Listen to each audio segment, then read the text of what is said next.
My life's been pretty uneventful lately, quiet job, quiet apartment, a few close friends, no real drama. I'm not one for chaos. Or at least I wasn't, until a month ago, when my half-sister Jenna called me out of the blue. I hadn't spoken to Jenna in nearly 5 years. We're not close. Same dad, different moms, and very different lives. She was always the wild one, reckless, impulsive, and always neck-deep in some drama I wanted no part of. When she called, I almost didn't pick up. But curiosity got the better of me, and that one call turned my life upside down. She said she'd fallen on hard times. Her job laid her off. She'd been couch hopping with her toddler, and now her last option had dried up.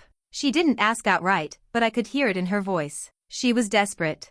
And against my better judgment, I told her she could come stay with me, just for a while, until she got on her feet. She arrived 2 days later with a duffel bag, a toy-stuffed backpack, and a little girl clinging to her hip. I didn't even know she had a kid. I didn't ask many questions that first night. I just tried to be polite. The little girl, Ava, was shy and quiet, maybe 2 or 3. She clung to Jenna like a second skin. Jenna didn't say much either, just that Ava's dad wasn't in the picture and left it at that. That should have been my first red flag. But I let it go. I figured she was tired, embarrassed maybe, and I didn't want to push. I told myself I was just doing the right thing. Family, right? Except, the more time passed, the more things just didn't add up. The first couple of days were okay, all things considered. Jenna kept to herself mostly, and Ava was surprisingly easygoing for a toddler. But little cracks started forming almost immediately, tiny things I might have missed if I hadn't been paying attention. Jenna always seemed exhausted, like she hadn't slept in weeks. But not in the typical mom of a toddler way, it felt heavier. She'd disappear into her room for hours during the day and emerge looking pale and jittery. I'd hear her pacing at night. At first, I chalked it up to stress. But it was more than that. Ava, though, she was different. Sweet, affectionate, but there were moments where she'd just stare at me, quiet, wide-eyed, like she was trying to figure something out. Sometimes she'd reach for me instead of Jenna when she was upset. And she'd say strange little things like "you were in the picture," or "mommy said you went away." That last one hit me like a slap. I asked Jenna what Ava meant, but she laughed it off, said toddlers say weird things all the time. But it wasn't just that. Ava looked familiar. Brown eyes like mine. A dimple in her left cheek, same side as mine. And something about her laugh, it felt like déjà vu. One night after Ava went to sleep, I couldn't help myself. I brought it up. I asked Jenna who Ava's father was. She paused for a second too long. Then said, "Just some guy I dated after college. Didn't work out." That was it. No name. No detail. Nothing. And that's when the weight in my stomach really started to settle in. Because there's only one person Jenna ever dated after college that I also have history with. One person she knew would mess me up if she brought him back into my orbit. My ex Carter. We dated for almost 2 years. Broke up 5 years ago. The breakup was brutal, messy, emotional, unfinished. He ghosted me after I confronted him about cheating, and I never got closure. Jenna knew all about it. And now, there was a toddler sleeping under my roof who had Carter's exact curl pattern and the same nose I used to kiss goodnight. I didn't want to believe it, but I had to know. So, I did something I'm not proud of. While Jenna was asleep, I took a peek at her purse. And what I found changed everything. Jenna's purse was a mess, receipts, old lip gloss, random kid toys, but buried at the bottom was a folded envelope. It was already open, so I pulled out the papers inside, hands shaking. Ava's birth certificate. Her full name was listed, Ava Carter Bennett. My breath caught. The middle name wasn't just a coincidence. And the last name? Bennett was Carter's surname. No doubt about it. But what really knocked the wind out of me was the father's name on the certificate. Blank. No father listed. I stood there in the dark kitchen, the hum of the fridge the only sound, just staring at that paper like it might somehow change if I blinked hard enough. It didn't. I put it back and sat at the table for what felt like an hour, just replaying everything. Every little red flag. Every strange thing Ava said. Every lie Jenna had casually slipped past me. What the hell was going on? The next morning, I couldn't act normal. I tried, but something in me had shifted. I watched Jenna more closely, how she spoke to Ava, how she avoided looking me in the eye, how her answers were always just vague enough to keep me from digging deeper. But I'd already started digging. And I wasn't going to stop now. So I reached out to someone I hadn't spoken to in years. Carter. I didn't want to. I hated the idea of letting him back into my life even for a second, but I needed to know. I sent a short, blunt message, need to talk. It's important. It's about a little girl named Ava.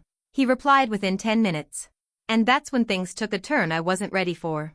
Carter agreed to meet at a local park, not at a coffee shop, not at his place. A park. Which already told me he was nervous. I hadn't seen him in almost 5 years. I didn't know what he looked like anymore, but I recognized his voice the second he called my name. He looked different. Older, worn out, like life had kicked him around a few times since we split. But there was no small talk. I didn't even sit down. I just asked, straight up, do you know a little girl named Ava? He froze. Didn't even try to play dumb. He nodded slowly and said, yeah. I know Ava. He looked down at his hands, then back up at me. His voice was quiet when he admitted, she's my daughter. I just stared at him. No emotion. No words. Just silence stretching between us like a chasm. Then he said something I'll never forget. But Jenna told me she died. My mind short-circuited. For a second, I thought I misheard him. But he repeated it. Jenna had told him Ava died during childbirth. He said he found out she was pregnant just before she vanished. He tried to find her, messaged her, even messaged me once, but I had him blocked. Eventually, a mutual friend told him Jenna had the baby early and the baby didn't make it. He said he never questioned it. He believed it, mourned it, and moved on. But now, hearing me say Ava was alive, under my roof, calling Jenna mommy, he looked like he was going to be sick. He asked me to describe her. Her laugh. Her smile. Her habits. I did. And then he broke. Right there in the middle of a quiet park, Carter started crying. And I stood there, stunned, still trying to process the fact that Jenna faked her child's death to the father, and then showed up at my door with that same child, acting like it was all normal. I felt cold. Not angry. Not scared. Just cold. And then Carter said the thing I'd feared since the moment I saw that birth certificate. Jenna always said, she wasn't sure I was the father. Said it might have been you? I blinked. What? He nodded, wiping his face with his sleeve. She told me you two might have done something at that party. That you blacked out and didn't remember it. I didn't say anything. Because I had blacked out at that party. I'd woken up in a guest room with no memory of how I got there. And suddenly, the last 5 years of my life didn't feel like my own anymore. I left the park in a daze. My head was spinning, my chest felt hollow. I couldn't believe what Carter had said, might have been you. That one line echoed over and over in my mind. That party happened 5 years ago. The last time I saw Carter before the breakup. The last time I spoke to Jenna for real. I remembered drinking, laughing, music blaring. I remembered sitting on the porch, watching the sky spin, then black. I never thought anything happened. But apparently Jenna had been planting a different story. I went home and couldn't even look at her. Ava was asleep, curled up on the couch with a blanket that used to be mine. Jenna was in the kitchen scrolling through her phone like nothing was wrong. Like she hadn't faked a death, disappeared for years, and then dumped a truth bomb that could split my life in two. I didn't say anything that night. I went to my room, locked the door, and sat on the floor. Then I made a decision. I needed proof. Not rumors, not memory gaps, not Jenna's twisted stories. Real answers. I ordered a DNA test kit. I used Ava's toothbrush. One Jenna had left in the bathroom for her. It felt wrong, sneaky. But I didn't care. If there was even a chance that Ava could be mine. I had to know. The test said it would take a week. 7 days of walking on a tightrope, trying to act normal while my insides were tearing apart. Jenna didn't suspect anything. She thought I was quiet because I was tired. Said she understood. Said she was grateful to be here and just needed a few more weeks. Every time she smiled at me, I wanted to scream. Every time Ava looked up at me with those big eyes, I felt my heart twist. I started noticing more things. How she only ate the crust off her toast, just like I did as a kid. How she hummed in the bathroom, same little tune I used to sing when I brushed my teeth. It wasn't just her face. It was everything. Then the results came. One email. One click. And my world tilted. I stared at the screen for a long time before I opened it. My hands were shaking. I don't even remember clicking, just the rush of heat in my ears and the thump of my heart echoing in my throat. The results were clear. 99.97% probability of biological relationship. I was Ava's father. Not Carter. Me. The room spun. My knees buckled and I sat right there on the bedroom floor, just staring at those cold, sterile words while my brain tried to catch up. I was never told. Jenna never said a word. She let me believe for 5 years that nothing happened. That night at the party, she never brought it up, never hinted, never warned me that it might have meant something more. And now? She brought my daughter into my house without telling me. I didn't sleep that night. I just lay there, watching the glow of my phone, trying to piece it all together. The blackout. The sudden distance from Jenna afterward. Her cutting off contact for years. Then reappearing with a child she claimed had no father. And Carter, poor idiot Carter, told she had died. I felt sick, betrayed, terrified. But more than anything, I felt protective. Ava wasn't just some random kid anymore. She was mine. I couldn't keep pretending. I couldn't keep letting Jenna lie to me, and to her. So the next morning, I made her coffee, sat her down, and asked her point blank, "Why didn't you ever tell me the truth?" She blinked, smiled tight, and asked what I meant. I told her I took the test. That's when her face changed. All the fake calm melted away. She looked like a deer caught in headlights, eyes wide, frozen in place, breathing shallow. And after a long, terrible silence, she said 4 words. "I was going to tell you." But she hadn't. She'd had 5 years. 5 years to tell me I had a daughter. 5 years of choices, school, doctors, first words, first steps, and she kept it from me. I didn't yell. I didn't cry. I just stood up and said, "You're leaving. Tonight." She didn't fight me. Which made it worse somehow. She just nodded and went to pack her things. And Ava? She clung to me when it was time for them to go. That's when Jenna dropped the final bomb. "I'm not taking her." I thought I misheard her. "I'm not taking her," she said again, calm this time.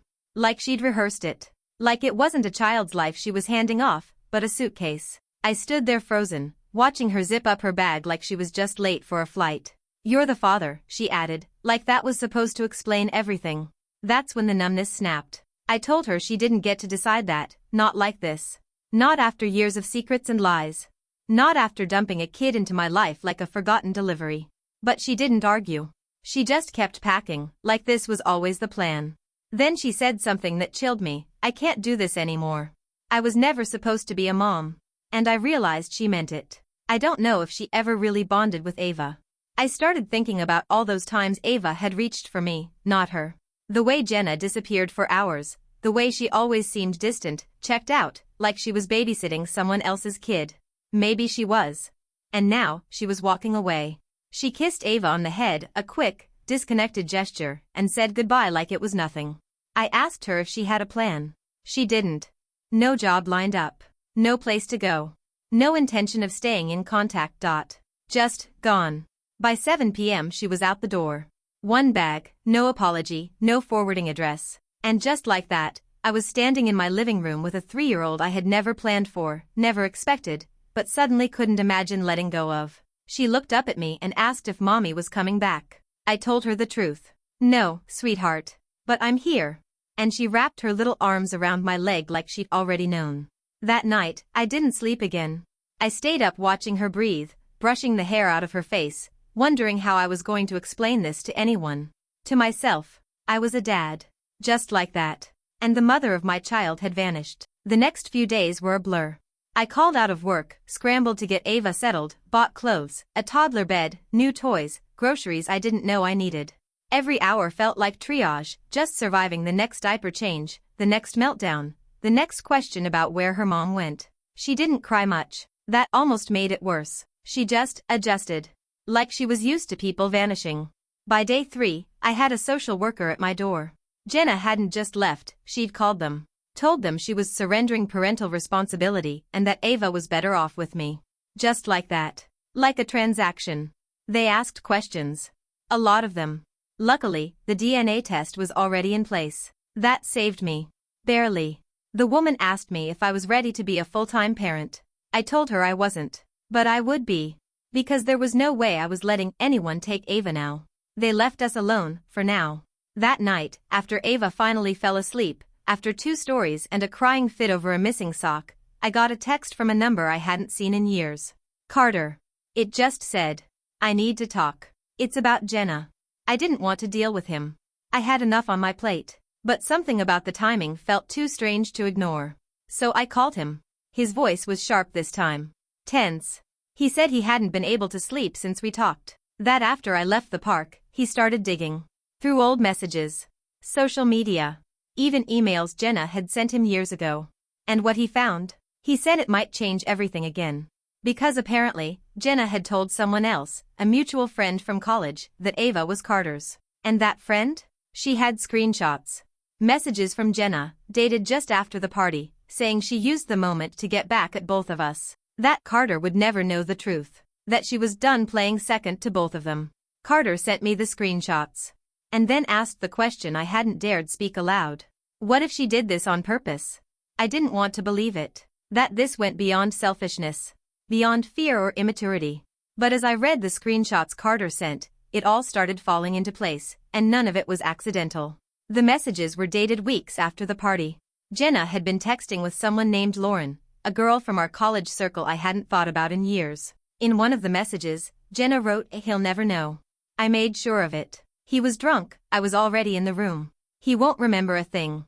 Just like I planned." I felt my stomach drop. This wasn't a regret. This wasn't something she stumbled into. She engineered that night. Used my blackout. Slipped into that guest room on purpose. Another message said, "He always thought I was trash." They both did. I just wanted to take something from them for once. Now I have it. She was talking about Ava. She wasn't confused. She wasn't overwhelmed. She wasn't scared. She was angry. And she used me. Used Carter. Used a child to get revenge for a grudge we didn't even know she held. I felt cold all over again. My mind flashed to the night she showed up on my doorstep, tired, messy, dragging her daughter in behind her like she was just looking for help. But now I saw it for what it really was, the end of a long con that Jenna couldn't keep up anymore. She hadn't come to ask for help. She came to dump the evidence. To be done with the role she never wanted to play. That night, after Ava went to bed, I sat on the floor in my hallway and cried for the first time since this started. Not because of Jenna. Not even because of the betrayal. I cried for Ava. Because that little girl had been nothing but good, sweet, trusting. And the two people who should have protected her the most, me and Jenna, had failed her from the beginning. One out of ignorance. The other, by design. Carter called again the next day. He said he wanted to help. That he didn't care if he wasn't the father, he felt responsible. That he was ready to do whatever it took to be there for Ava. I told him I'd think about it. But honestly, I wasn't sure I wanted him anywhere near her.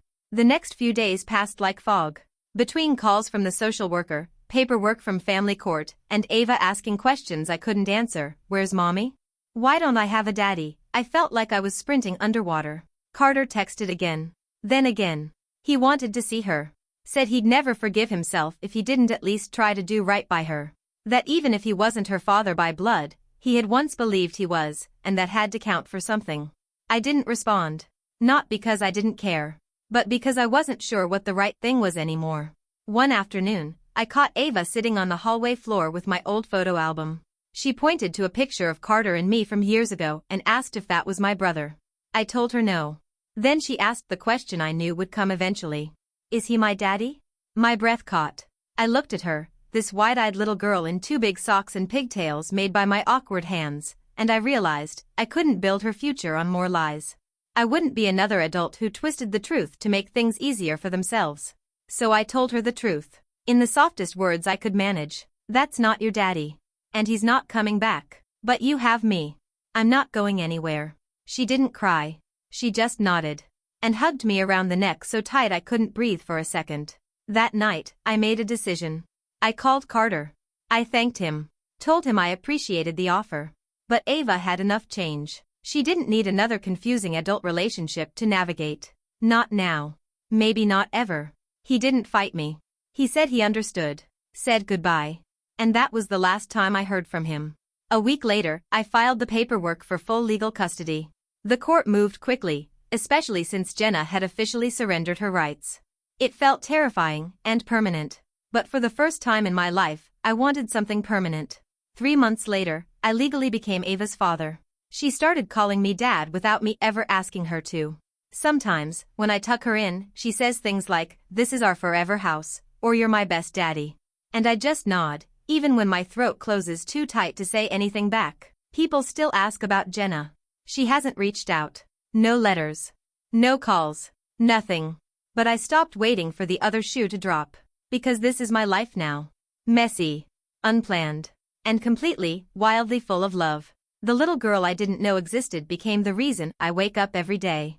And no matter how she got here, no matter what Jenna tried to do, Ava's mine now. Not by accident. By choice.